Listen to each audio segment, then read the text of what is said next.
Hi, everyone. So very quickly, I'll just introduce myself. I'm not sure all of you have heard about Collectively. We are a global influencer marketing agency, and our specialty is really helping large enterprise businesses truly scale their influencer marketing to make, really go beyond campaigns to make coherent strategies that really make an impact on social and beyond. And today, I'm so excited to talk about storytelling, which I think we all know has been a buzzword for the last, 5-10 years. But it's a buzzword for a reason. I do think that it is something that helps kind of elevate and humanize what we do. I like it as a word, as a term, and really go beyond, just kind of spinning a tale to actually crafting experiences that bond people together, that really allow people's brands to kind of make a new impact in the world and allow people to really connect. So I'm excited to introduce our panelists. Would you each please introduce yourselves and what you do for your respective brands? Hi, I'm Hannah Bourne. I'm the Children's Marketing Director for Penguin Random House. I'm just going to say not Random Penguin House, even though I fought really hard for us to make that name when we merged. I was like, that's the way to go, but no, apparently not. No, don't worry. I just felt like I had to say. And I lead, so we're the children's arm of the UK publisher. We're the largest publisher in the world, so we're the largest children's publisher in the world. And my team looks after all of the marketing for all of the children's books, which actually stretches all the way up to adults, because as I think it was Walt Disney that said that adults are just grown-up kids at heart anyway. So we look after Ladybird, which is 0 to 6, Puffin, which is 0 to 12, and then we have our Penguin YA arm, which is 13 plus, but yeah, stretches much beyond that. And my team also looks after the brand marketing for Puffin and Ladybird, as well as all of the books. So. Yeah, I think Penguin books are great for Australians because we're a little bit behind. G'day everyone, my name's Robbie McCawley. I've recently just got a new job actually at EA. So I'm EA Sports now. And I've moved from the creative team over to the brand marketing and product team for our motorsports franchises, so Formula One and WRC. I'm still 3 weeks in, so I'm still trying to work out what I do. But I work really closely with studios that make our racing games, our motorsports games, and also with all the partners like Formula One and WRC as our licensing partners to bring those games to life as authentically as possible. Wonderful. Okay, so it's funny to talk about storytelling for companies that their core intellectual property and products are rooted in story, right? So I'm curious how you all think about that and how you define storytelling for your respective brands. Okay. For me, I think storytelling is about bridging the gap between what you want to say about your product and your brand and what the consumer values about your product and your brand. Because obviously in a perfect world, that sort of, imagine it's a Venn diagram. In a perfect world, it's a circle, right? It's not actually a Venn diagram. But in reality, there often is a bit of a gap between what you want to be saying about your brand and the way that the consumer is actually perceiving it. And I think storytelling is a tool that marketers use to bridge that gap between those two things. And it's a tool that really, as many people have talked about today already, it's the heart. It's bringing the emotion to the heart of it and the feeling into the value that you are bringing to consumers' lives. And I think it's just the strongest possible tool that marketers have to, make those connections. Yeah, you touched on how consumers perceive your brands. I think that's really important for us. From a sports point of view, there's a fantasy there and there's a simulation from our sports games. But when we kind of move across into some of our entertainment properties like The Sims, it's much more about storytelling, and you bring so much of that story when you create games, but everything else is decided by the players, and so they tell their own stories. And so we try to work out where the balance is of where we want to, what stories we want to tell and where we want to stop telling them to then hand over to the players to let them tell their own stories. So as the gaming space in particular has evolved so fast, and just more and more different platforms to be able to have your games on, and also many more channels to be marketing in. I'm curious how you're evolving your teams, like the structure of your teams from a creative and just overall talent perspective to really meet the moment. Yeah, that's a big question. In gaming is a pretty tough place at the moment. I'm sure everyone's seen all the reorgs that are happening, and a lot of gaming companies are being impacted around the world, which is tough for everyone. I think when we're looking at things and how we want to evolve storytelling, a lot of it starts with like where we're meeting our players again. And I think I was thinking about this on the way here today. When a lot of us were growing up, a lot of the storytelling was you'd get up on a Saturday morning and you watch cartoons, and then in the box beside you, some of those characters from the cartoons were in the box, and you played with those characters, and you kind of went from there. I think as things have evolved, transmedia, I said I wasn't going to say any buzzwords, but I'm sorry. Transmedia storytelling is an amazing thing, and we've seen huge success. Fallout, which is not a game that we make, but they've just had released their series on Prime in the last couple of weeks. The Last of Us was another incredibly gripping piece of film that kind of went out, and those are both based on games and gaming worlds. And so the way that we're looking at our teams is, okay, how are we facilitating not just playing games, but going beyond that? And so one of the mantras that we're looking at as an organisation is we used to be all about play and bringing people into play, and now we're about play, create, watch, connect. And so the create, watch, connect side of things is that place where players can create things of varying degrees of creativity and depending on the game and the platform that you give them. Watching films, watching Netflix, watching the content that we put out, and then connecting. Like that's the best, the kind of the underlying thing for all gaming is how do you connect with people, and how do we facilitate that connection through our gaming technology, but also in spaces in the community as well. And so Discord is playing a bigger role, I'm assuming, in your overall marketing mix and just thinking about your community there. I'd love to hear a little bit more about that. Yeah, we have a big community management team that's been growing and growing, and a lot of resources have been going into that part of the business. And it's less around X or Twitter, whatever you want to call it, where I think everyone used to play and try to have that dialogue and conversation with people. The reality is that's kind of aging up a bit. There's also some stuff going on X, you might have heard. But Discord is a really different place where it's less about us kind of broadcasting stuff out and saying, hey, go and watch this, or here's some news. And it's much more around a conversation, and it's a two-way conversation. And so we're engaging people in those spaces to let them know what's happening, to ask their opinion, to bring them in, to play early versions of the game so players can help craft what the end product is. And I think when you make those people feel heard, then everything kind of gets a bit better. The product gets better, but also the sentiment around our brands and games gets better as well. I know, Hannah, we've talked a little bit about just the role of community in publishing and how that's been evolving so quickly in the last few years. I'd love to hear a little bit about how your teams are organized around that. Yeah, I mean, it's really interesting because we're basically going through what it sounds like you went through a few years ago and moving into a more community-first approach, I would say. So it's a family audience primarily because, obviously when it comes to social, we can't market directly to children. So it's very meta-led, so really Facebook and Instagram. And historically, our channels, especially for Puffin and Ladybird, have been quite announcement-led, and they've been the content on them has been engaging and creative, but not a conversation. It was treating our channels like they were a destination that consumers were going to, and obviously that's actually not how content exists online these days.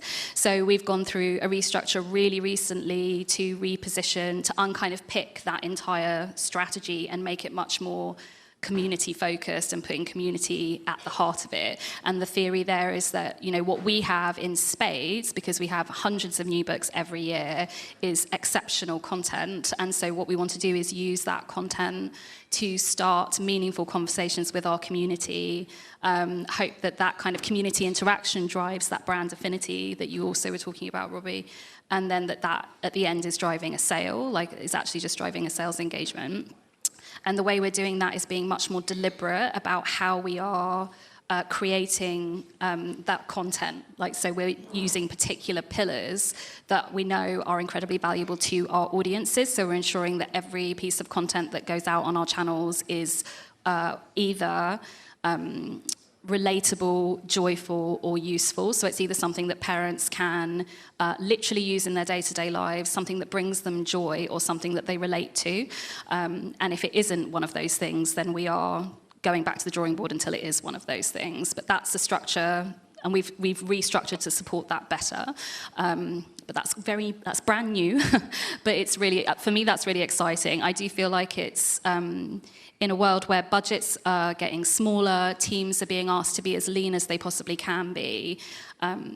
You're losing opportunities to make impacts in a broader sense. So you want to be able to do the conversations that you are having with your consumers are more important than they've ever been before. And I think that that's what we're hopefully repositioning ourselves to be able to lead a bit more. Yeah.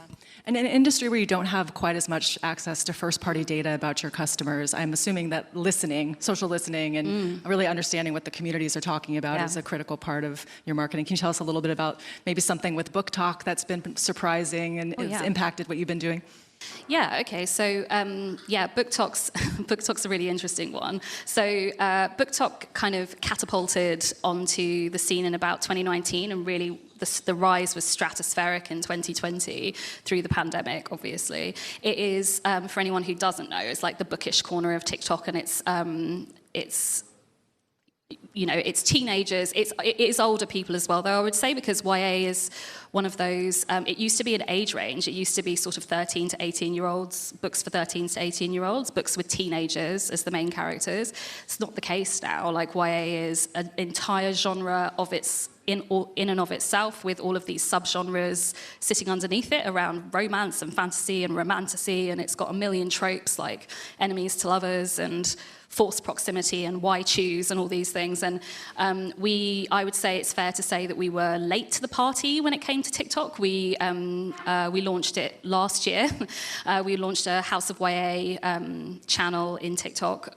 We were very aware that we were late to this party, and we were very aware of other publishers that were sitting in this space who were, to be fair, not having great impact. So we were aware that we wanted to, we really wanted to be quite forensic in how we approached it, quite thoughtful. So we spent a lot of time observing, social listening, but also interacting directly with that community to really understand what they wanted and what they needed. And so it became very clear very quickly that we needed to be kind of driven by personality. So we had to be driven by authentic personal connections that we were making directly with the community, not just sales, which is obviously a really tough thing to do as a marketer, because at the end of the day, you're just desperate to try and make sure that you're growing revenue for the business. So we really centered everything that we were doing around that. We recruited a community manager who leads that channel for us. She is an exceptional book talker herself, so she has given us that opportunity to reach directly into that community, to connect with it at every point. We thought we'd do an awful lot of trend-led content, actually, because of course that's what really goes viral on TikTok. But in fact, what we found was, because we had spent so much time and effort and energy in building a trusted relationship within this community. In actual fact, our original content was the content that was really gaining traction. So, author-led content, for example, was what was really resonating. So, yeah, that's I think an exciting example of community feedback leading straight into like a storytelling strategy. What about for EA? So in terms of understanding your players, I mean, players are hugely diverse. You have so many different titles, so many different properties. Curious about how you're thinking about that and how your team kind of organizes around collecting that information and creating strategies. Yeah, I mean, TikTok's an interesting one. I don't know if anyone's really worked it out in terms of doing it amazingly. Everyone just goes, oh, Duolingo's doing it cool. But then everyone goes, like, it's the same thing that happened with Twitter. Everyone said, oh, let's be like Wendy's. Let's be cool and edgy. And it's a bit like, oh, okay, cool. We've got all these cool, edgy brands having this cool, edgy conversation that no one cares about. And TikTok feels the same, of like people just jumping on a trend and going, oh, what if we did this cool trend? But I mean, we do a lot of stuff on TikTok, and some of the stuff works really well. But it's more content that sometimes surprises you or comes out of left field about what people jump onto. And so one of the things we look at is like where different audiences might show up. And so for a game like The Sims, I keep coming back to The Sims, everyone kind of loves it. People are still playing it, still going gangbusters. But it's huge on TikTok. It's a great place for that. But so it's also like really connected to Pinterest as well. And so there's different platforms where you might think, oh, well, is Pinterest the right platform for like one of our shooting titles or FC, like our football title? formerly known as FIFA, but like probably not. So it's thinking about where we find people and how you show up in an authentic way and give people content that they want to see rather than trying to be too cool, which is I think where we've gone wrong. I think that's really interesting because we actually have gone backwards and forwards slightly on whether or not we want to start TikTok for our more parenting-focused brands. But what's so interesting is that, of course, there are parents on TikTok. There are like millions and millions of them on there. Is that the content that they want from a book publisher in TikTok, or are they on TikTok because they've got 5 minutes and they want to be entertained? Because that's actually really the driver, is to be entertained. And yeah, the algorithm is not your friend. Yeah, I mean, I think that's an interesting evolution of social in general with the short form video. It's so much more focused on entertainment, like what works in the algorithm is really entertainment, which I think is different than what we've had in the last, whatever era of digital marketing. How are you guys, do you guys have active conversations about that as you're thinking about maybe short form video strategy?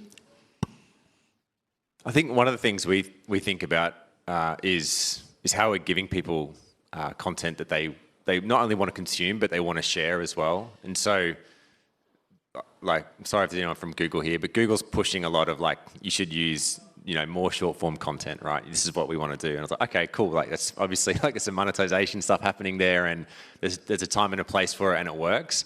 But we also want to think about when we're putting like official EA news out, like how people are going to consume that and how are they going to share that with their friends and their followers.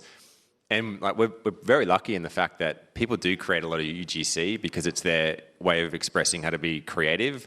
On all of our games, there's creative expression, and so there's different elements that wherever you are in the cycle, like if we're launching a new game or we've got continuing engagement in some of our other games that are always live, always adding new content. Then how are you kind of surfacing that content? How are you getting people to play? And it's really entertaining. And I think that's what's amazing in that media and the change of media is being driven so much by not only how people are consuming it, but how they're expressing stuff. And so not everyone's a creator, but those people that are like really fucking entertaining, right? And I watch a lot of Twitch, and I don't know why, but I'm not good at playing games, but I go and watch people who are really good at playing, and I go, oh wow, it's kind of like watching Haaland or someone like, I used to play football. Like, you reckon I could do that still? Like, no, I can't play like those people either, but I still love to watch it because it's entertaining, and that's kind of where things kind of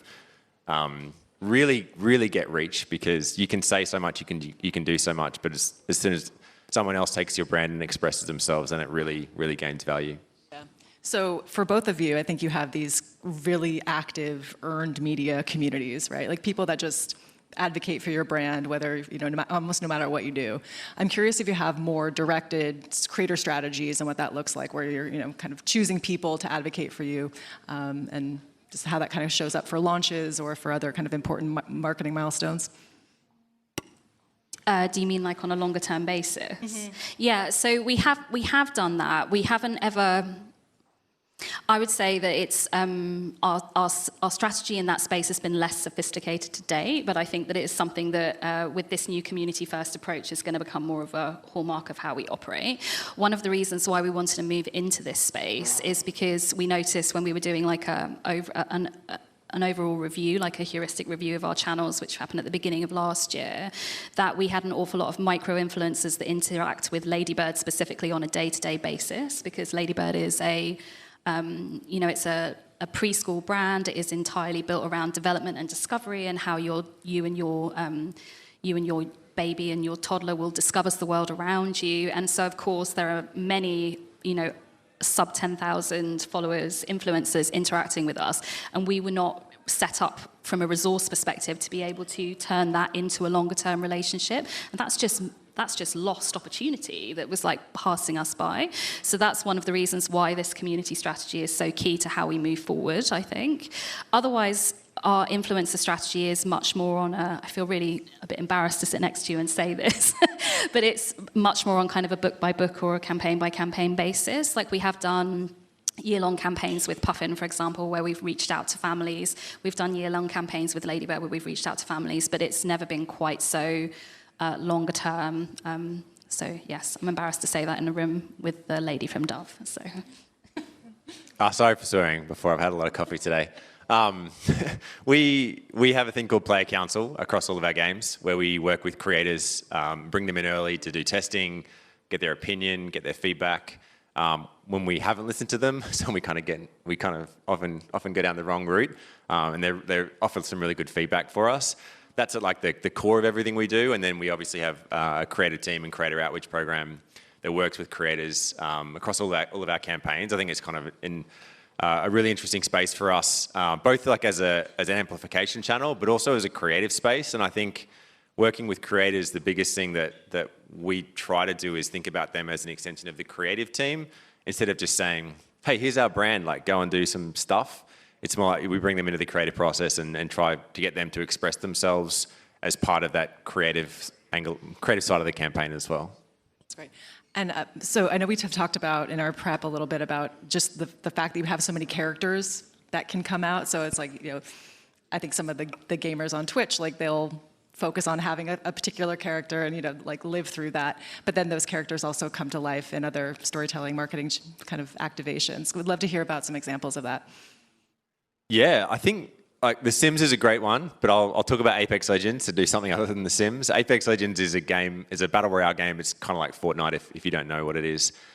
When it came out, it was really well received because it had a very diverse set of characters. Gaming, like a lot of industries, is still suffering from a lot of like straight white men being the hero in a lot of games. Apex, I don't think had any. We had like one, but he was kind of bad. So. But we had a lot of diverse characters, so there was, like across like all kind of angles of diversity. I won't try to name them all, but we kind of looked at like sexuality and race and gender and everything to kind of make sure that we had a really good balance of characters, and that was just something that we put into how the game came to life. And we didn't talk about it, but we just made sure that it was there, and then so people talked about it. And I think, moving into like how we think about marketing from that, we don't actually kind of lean into any of those aspects. It's just the background, it's the lore or the meta of the game, and we then look at like the character's personality of how we want to bring them to life. So we did a really fun activation at the Game Awards, which I think is coined the Oscars of gaming. It's in the US, it's not so big everywhere else, but you might have heard about it. And we had a live call, so we had somebody, the actor who did Mirage from that game, in mocap across the road, and he called up Jeff Keighley live at the event and had a back and forth. And it's a very interesting way. It's a very big risk for a creative group of people like a gaming studio to let you play with their characters in that way when it's live and anything can happen. But it was also, Mirage is kind of like a Deadpool type character, so breaking the fourth wall made sense, and we kind of had a lot of fun with it while keeping it like in the realms of what our players would be happy with from what we did with those characters. So that was an activation that I think some people said it was cringe, like in the comments. Some people loved it, but it was fun for us, and it was a fun way to kind of extend that and like bring something to life.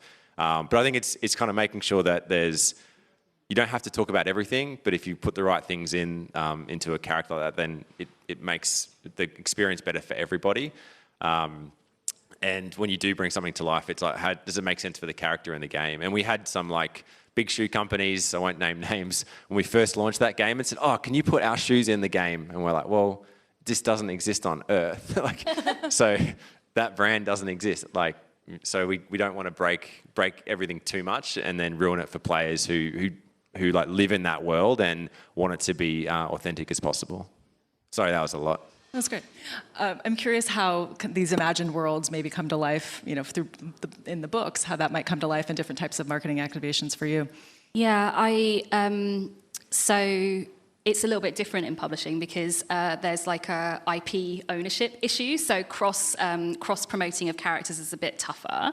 We do obviously have, like, we have our overarching publishing brands, and all of our characters can exist kind of within the worlds there. And then then it's a bit more creator led. So you might have an author might write a series, or he might write interconnected series of books, and you could have various different characters interact with each other there. And then of course there would definitely be like campaign by campaign activations that are pulling back to like the first book in the series, when you're also looking to buy the second and the third and the fourth.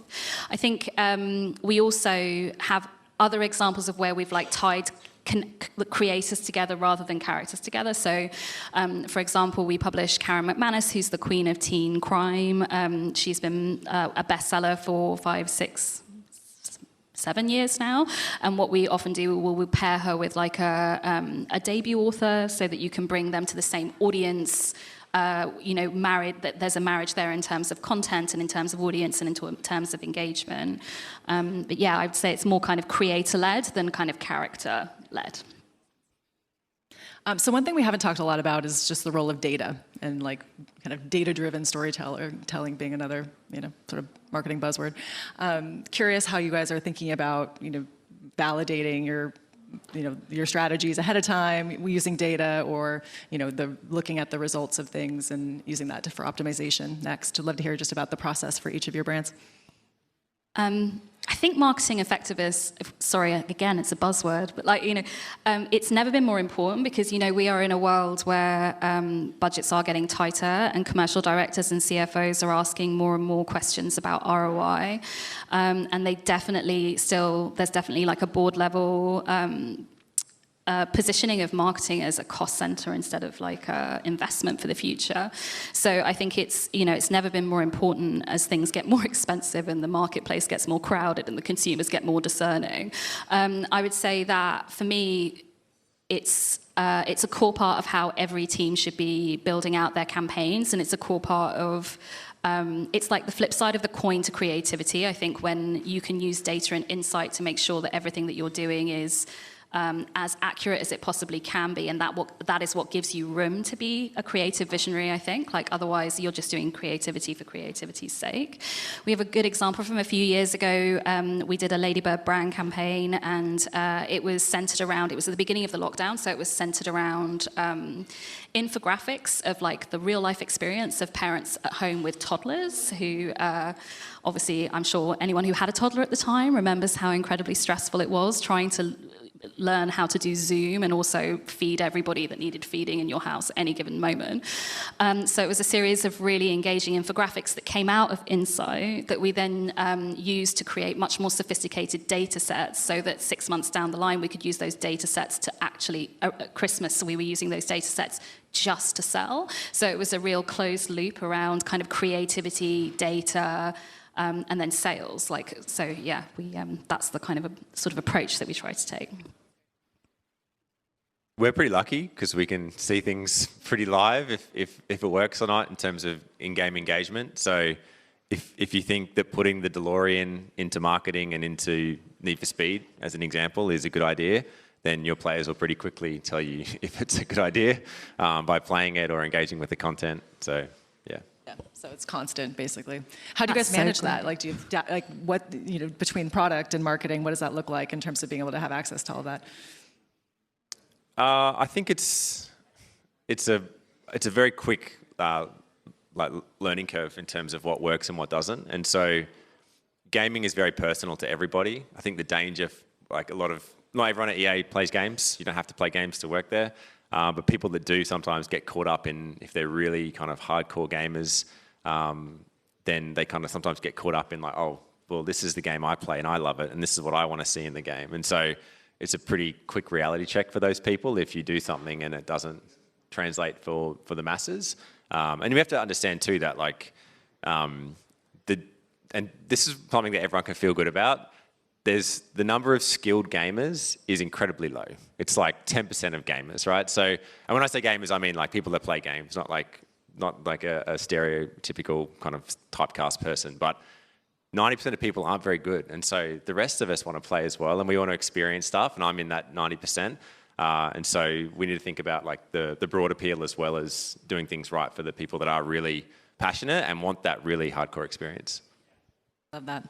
Okay, well, last question here, so we're just about at time. I'm curious what you're both kind of excited about in terms of what's next, what the future holds, whether that's kind of evolving your strategies to manage the kind of looming AI search reality that is coming at us, or other things kind of in digital marketing in particular. What's on the horizon for you? I think AI is exciting. Like I do think that it needs to be approached with caution, but I think that I think there are two things about it that are incredibly like pivotal. It's because AI is about making lives easier. So the first element is to consider how it can make your team's life easier. Like it doesn't have to be. I'm certainly not suggesting that it would replace, campaigners in any way, shape, or form. But there are many things that your teams will be doing that are time-consuming and that are not necessarily the greatest use of their kind of creative vision. So the idea is that it could free them up to be where they could be delivering the most value on a day-to-day basis. And I think that is an exciting way to approach it. I was just reading an article, I think, in the Harvard Business Review about the way to ensure that kind of AI is being adopted in the best possible ways is not to kind of give it a czar from the top of the business, but to give it into the hands of people who are dealing with the workflow on a day-to-day basis. And there was a gentleman earlier that was talking about the skills around like the increased need of resilience and things like that. That's the biggest enemy of resilience is how busy everybody is. And so if you can kind of release some of that, I think that's exciting. And then I think that something like AI search is only going to have to make us all better at our jobs, because the way to ensure, that is a tool. It's not designed to make a marketer's life harder. It's designed to make a consumer's life easier. And if you are doing your job to the best of your ability, you should also be making a consumer's life easier. So if you are aligned in that, you will have to be more focused. You'll have to be clearer about the vision for your proposition. But if you are more focused, you would still appear in content. And I think that it does. AI, it doesn't have the emotion, so then you still get to, like, as a brand, you get to land that emotional connection with your consumer. So, yeah. I don't know if anyone saw the Unreal 5, is that what we're at to? Someone can nod at me. Is an engine, we don't make the engine, Epic makes the engine, but Unreal 5 did a video last year, and you can watch it on fast forward if you're not really into that kind of stuff, but the AI they have in that engine is incredible, and we have our own engines as well, and we work with that engine too, but I won't go into that. But the ability for people to make games is kind of just becoming exponentially greater. And I think for me, what's exciting about that is how people interact with the game and how they can build stuff. Right now, it's very hard to build things in games, and it's very hard to enable creators or anybody to build things in games. There's spaces like The Sims, where you can do elements of that. And if you're a Sims player, then you know that like we're making that experience better and better all the time. But it's allowing people to be creative. And that's really exciting. I think Roblox does it amazingly already. Minecraft does it amazingly. And I think it's more and more experiences like that. Great. Well, thank you so much. I think this was great. I think we're at time. Yes? Yeah, okay. Appreciate it. Thank you.